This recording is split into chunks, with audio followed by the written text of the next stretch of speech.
প্রধানমন্ত্রীর উপদেষ্টা রুহুল কবির রিজভী বলেছেন, সরকার শুধুমাত্র পাবলিক সেন্টিমেন্টকেই বিবেচনায় নিয়েছে। তিনি বলেছেন, এখনও রক্তের দাগ শুকায়নি। এ মুহূর্তে পর্যন্ত অন্তর্বর্তী সরকারের যে সিদ্ধান্ত ছিল সেটি বহাল রাখাই যৌক্তিক বলে আমরা মনে করি। এখনই যদি আওয়ামী লীগ স্বাভাবিকভাবে থাকে তাহলে তো দুনিয়ার সব নিষ্ঠুর স্বৈরশাসককেই সম্মানিত করতে হবে। এখানে তাদের বিরুদ্ধে মানুষের এখনও তীব্র ক্ষোভ রয়েছে। সরকার সেভাবেই সিদ্ধান্ত নিয়েছে। অবহেনা রাজাকে আপনি এই বিষয়টিকে কিভাবে দান করবেন আসলে? এত উপস্থিত বিষয়বস্তুর উত্তর দেওয়া খুব কঠিন। তারপরও আমি আমার সহ-আলোচকের সাহেবের শুভেচ্ছা জানাই আর তার দোয়া নিয়ে শুরু করতেছি। দোয়া নিয়ে শুরু করতে চান? দোয়া নিয়ে। অবশ্যই। দেখেন, আমরা সবসময় কনফিউজিং এবং কন্ট্রাডিক্টরি কাজ করি। যেমন আপনি কথাটা বললেন যে রুহুল আমিন রিজভী বললেন এটা একটা পাবলিক Public sentiment। সেন্টিমেন্ট। অর্থাৎ আপনি যদি আওয়ামী লীগকে এখন নিষিদ্ধ না করেন তাহলে এটা একটা পাবলিক সেন্টিমেন্ট। এই সেন্টিমেন্টের সাথে সেন্টিমেন্টটাই কিন্তু এক ধরনের ইমোশন। এবং আবু সাইদ সেদিন যে বুক পেতে দিছিল সেটাও ছিল তার ইমোশন। আর যিনি গুলি মারছিলেন, কে মারছেন সেটা পরের কথা, তার কাছে ওই মুহূর্তে ছিল এটা বাহবা, বিনোদনও বলতে পারেন অনেকটা। মানে নেয়ারার টু দ্য গভর্নমেন্ট হওয়ার যে পরিকল্পনা, সেগুলোর অংশ ছিল এগুলা। এখন আপনি যে কথাটা আনলেন যে পাবলিক সেন্টিমেন্ট, হ্যাঁ এটা ঠিক যে যদি এখন আওয়ামী লীগকে কার্যক্রম করার জন্য সুযোগ দেয়, অবশ্যই জনগণ এই ক্ষমতাসীন সরকারের বিরুদ্ধে মাঠেও নামতে পারে। That is true. এটার মানি হচ্ছে এই যে ইমোশনের মূল্য থাকে, ইমোশনকে কেয়ার করা উচিত। একইভাবে আপনি যদি গণভোট আনেন আর জুলাই সনদ আনেন, যেটার ব্যাপারে বারবার বলা হচ্ছে এটা ইমোশনের জায়গা নয়, রাষ্ট্র ইমোশন দিয়ে চলে না, তাহলে আপনি সেন্টিমেন্টের কথা আসলো কেন? ইমোশনের কথা আসলো কেন? তারা গণহত্যা করেছে এবং গণহত্যা করছে ফাইনালি যদি আপনি ধরেন, আমাদের কাছে আনসিন, আমরা কিছু দেখি নাই, কিন্তু যেভাবে গুলি টুলি চালানো হয়েছে, হেলিকপ্টারের গুলি বলেন, মাঠে সরাসরি গুলি বলেন, যেটাই বলেন না কেন, সেটা একটা চূড়ান্ত ডিরেকশন কিন্তু টপের কাছ থেকে আসতে হয়েছে। টপের কাছ থেকে না আসলে, শুধু আসলেই হয় না, টপ আবার গ্যারান্টি দিছে 2014 সালের পর থেকে বা ক্ষমতা থেকে চলে যাওয়ার 5-7-10 বছর আগে থেকে যে সমস্ত কর্মকাণ্ড করছে এই প্রশাসনের লোকজন, সবাই কিন্তু পার পেয়েছে। ওই 10 বছরে কিছু হয় নাই, এখনও কিছু হয় নাই। যারা পালাইছে তারা হয়তো একান্তই ওই যে কিছু মেরে পিটাইয়ে মারছে এই ধরনের ভয় থেকে পালাইছে, কিন্তু আলটিমেটলি কিছুই কিন্তু হয় নাই। তো এখন তো আজকে এই সেন্টিমেন্টের গুরুত্ব দিচ্ছেন শুধুমাত্র আপনি ক্ষমতায় থাকার জন্যে। এখানে তো সেন্টিমেন্টের কোনো জায়গা হওয়া উচিত না। সেন্টিমেন্ট মানে কিন্তু ইমোশন। ইমোশনের জায়গা হবে কেন? বীরদর্পে কাজ করবেন। আপনি তো জুলাই সনদ কার্যকর করছেন না, গণভোটকে মানছেন না, এনে গণভোট অধ্যাদেশ বাতিল করে দিছেন। সেটার পরিপ্রেক্ষিতে জবাব আসে এরকম যে এটা কি ইসের জায়গা না, ইমোশনের জায়গা না, রাষ্ট্র ইমোশন দিয়ে চলে না।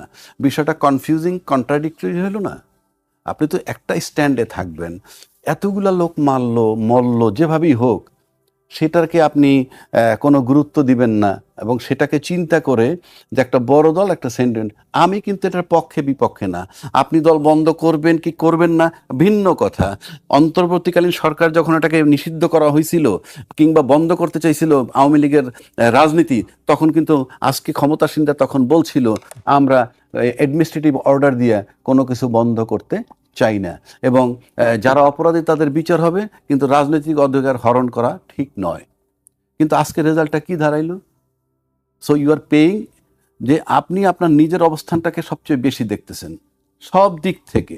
একদিকে জুলাই চেতনার বাস্তবায়ন করছেন না, জুলাই ঘোষণা সনদের বাস্তবায়ন করতেছেন না, গণভোটের মূল্য দিচ্ছেন না। এটা কিন্তু পুরো আওয়ামী বিরোধী।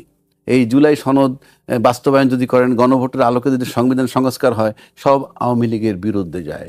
সেটা না করা মানে কিন্তু আওয়ামী লীগের পক্ষে থাকা। আপনি বিষয়টাকে ওইভাবে চিন্তা করতে হবে। আবার সেন্টিমেন্টের মূল্য দিচ্ছেন, কোন জনগণের সেন্টিমেন্টের মূল্য দিচ্ছেন? তাহলে জুলাই সনদ যারা চাইছে তারা জনগণ না? সব মিলে জনগণ ধরলে তারাও জনগণ। তাহলে আপনি যে সেন্টিমেন্টের গুরুত্ব দিচ্ছেন, সেটা কি আপনার জনগণের নিরাপত্তার জন্যে, যারা আপনার দলের সাথে সংশ্লিষ্ট? আমি কিন্তু আলোচনা করতেছি, আমার এখানে কোনো আমার লাভ লোকসান কিচ্ছু নাই। আপনি এইভাবে তো চলবে না। 2 নম্বর আসেন, এত বড় একটা শক্তি আওয়ামী লীগ, তো আওয়ামী লীগকে যদি নিষিদ্ধ করা হয় তাহলে আপনি কি প্রিভিলেজ দিচ্ছেন যে জামাত এবং এনসিপি যারা অপোজিশনে আছে এটা যদি চলমান থাকে আরেকটা ইলেকশন পর্যন্ত? আমি জানি না, কারণ জামাত এরকম বারবার নিষিদ্ধ করা হয়েছে, কিন্তু আলটিমেটলি তারা আবার আবার রাজনীতি করার সুযোগ পুনরুত্থান পাচ্ছে। বলা হয়েছে বা পুনরুত্থান বলা শক্তি হয়েছে। তাদের আরো বেশি বেড়ে হ্যাঁ, গেছে। 1। 2 নম্বর, জামাতের বিরুদ্ধে 2টা দল দ্বিদলীয় শাসন ব্যবস্থায় 2টা দল 55 বছর যাবত আপনারা বিরোধিতা করতেছেন, কোনো সন্দেহ নাই। কখনো কখনো তাদেরকে নিয়ে মন্ত্রী বানাইছেন, কখনো কখনো তাদেরকে নিয়ে আন্দোলনও করেছেন, আবার 24 আওয়ার্স তাদের বিরোধিতা। যদি বিরোধী থাকবেই একটা পাওয়ারফুল দল, রাজনৈতিক দল, যারা মোটামুটি 25-30 বছর, বিশেষ করে শেখ হাসিনা এবং বেগম খালেদার নেতৃত্বে যদি আমি ধরি 25 বছর পার করছে, সেই 25 বছরের কিন্তু আপনার ওই রাজনীতি টিকে রয়েছে এই জামাতে ইসলামের, এবং সবশেষে তারা এখন 68টা সিট পাইলো। এটা কোন পদের বিরোধিতা রে ভাই? আপনি সে 68টা সিট পাইলো, আবার আপনি এত বড় 2টা দল একটা দলের বিরোধিতা করে আপনি শেষ করতে পারতেছেন না এখন পর্যন্ত। আজকে 68টা সিট পাইছে, কেউ কেউ বলে ইঞ্জিনিয়ারিং করে পাইছে, ইঞ্জিনিয়ারিং করে পাইলে তো ক্ষমতাই নিতে পারতো। 68টা সিট তো পাইছে। তাহলে আমরা কি ধরনের বিরোধিতা করি? স্বাধীনতার পক্ষ শক্তি বিপক্ষ, এটা কি একটা বিভাজন মাত্র? তাহলে আর কি? আপনি এখন তার বাড়িতে কিন্তু বিরোধী দলের নেতা হিসেবে জামাতের ভদ্রলোকের বাড়িতে 5 বছর জাতীয় পতাকা উড়বে। সুতরাং আমি মনে করি বাংলাদেশের এই বিভাজন দূর হওয়া দরকার। এই স্বাধীনতার পক্ষ শক্তি বিপক্ষ শক্তি, আমরা বাংলাদেশি যদি আমরা ভাবতে না পারি তাহলে এইগুলো চলমান থাকবে। এখন আসি আবার সেই জায়গাটায় ফিরে আসি, পাবলিক সেন্টিমেন্টের মূল্য দিয়ে যখন আপনি এই তাদের কার্যক্রম নিষিদ্ধ রাখতেন, তার মানে কি আপনার ইচ্ছা নাই নিষিদ্ধ রাখার? আপনাদের ব্যাখ্যায় মনে হয় আপনার নিষিদ্ধ রাখার ইচ্ছা নাই। এটা আরো মানে আছে। আরো মানে হচ্ছে এই যে কালকে যদি যেমন জামাত ইসলামেরটা ফেরত আনছে কোর্ট কাচারি দিয়ে, তো কালকে যদি এসে আওয়ামী লীগ এখানে রিট ফিট করে, তারা তাদের এটা ফেরত পাইতেও পারে। বাট আমি একজন সাধারণ লোক হিসাবে আমি বলবো, আজকে পর্যন্ত আমি আওয়ামী লীগের কোনো অনুশোচনা দেখি নাই। আর অনুশোচনা দেখলেই বা আপনি মাফ করবেন কেন? বিচারটা প্রপারলি হওয়া উচিত। আমরা এত বেশি কনফিউজিং, বিচারের দিকেও গুরুত্ব দিচ্ছি না। ঠিক আছে, আপনি প্রপারলি বিচার করে ফেলেন না খুব দ্রুত। ট্রাইব্যুনালে মামলা হয়েছে, সবকিছু রায়গুলো তো হয়ে যেতে পারে। ইতিমধ্যে আবু সাইদের মামলার রায় হয়েছে, রায় নিয়ে আমি বিতর্ক করবো না, রায় নিয়ে অনেক কথা হয়েছে। আমি ফেসবুকে দেখলাম একজনে বলছে আমরা নির্দোষ, আমাদের ওগুলো নিয়ে আমার কথা নাই, কারণ কোর্ট জাজমেন্ট দিছে সেটা ভিন্ন কথা। কোর্টের জাজমেন্ট নিয়ে আমি কথা বলতে চাই না। ন্যায় অন্যায় সেটা কোর্ট যাচাই করবে, আরও ফোরাম আছে।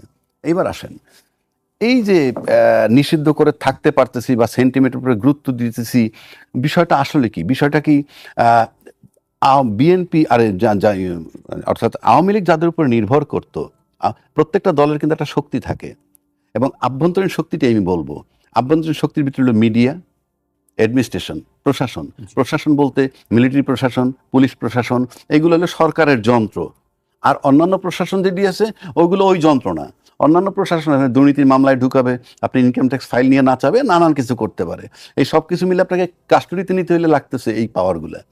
এই মিডিয়া, এই প্রশাসন এবং বিজনেস অলিগার যারা আছে, যারা নিয়ন্ত্রণ করে সরকারকে, সেইটা যদি সেইটার গ্যারান্টি দরকার যে কোনো দলের ক্ষমতায় থাকার জন্য, সেটার গ্যারান্টি দরকার।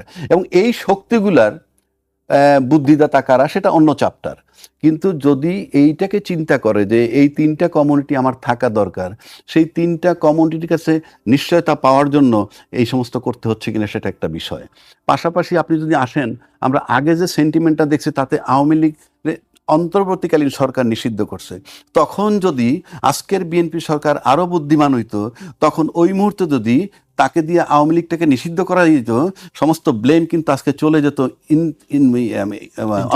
ইন্টারিম গভর্নমেন্টের উপরে। সেটুকুও তাদের বোঝার ক্ষমতা হয় নাই। কার বুদ্ধিতে তখন তারা এগুলো অপোজ করছে আমরা ঠিক জানি না।